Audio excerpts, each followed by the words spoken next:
Lian Jinsi, âgé de 43 ans, aime se rendre à la bibliothèque publique du district de Tongying quand il ne s'occupe pas de son bétail. Avec plus de 6000 poulets, il dit que ce qui l'intéressait le plus était les livres sur l'élevage de la volaille.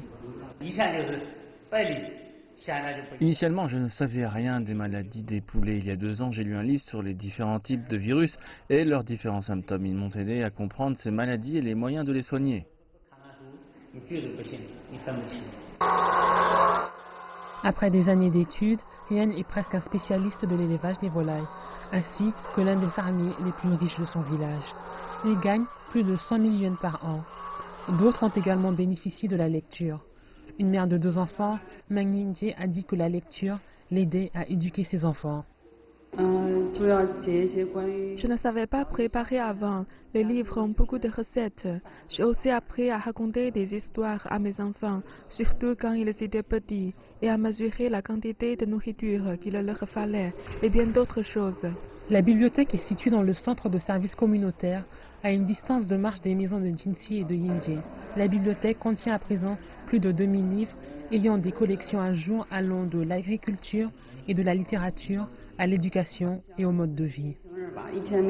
Avant, nous jouions juste au mahjong et faisions des papotages avec des voisins toute la journée. Aujourd'hui, nous ne le faisons plus aussi souvent. La plupart des villageois sont seulement allés au primaire ou au lycée. Ils buvaient beaucoup ou se bagarraient entre eux avant. Aujourd'hui, c'est très rare. L'ensemble des 290 villages du district sont à présent équipés d'une bibliothèque publique grâce au fonds du gouvernement provincial. Pour chaque bibliothèque, l'investissement initial s'élevait à environ 20 000 yuans. Et chaque année, les dernières informations sont fournies aux bibliothèques.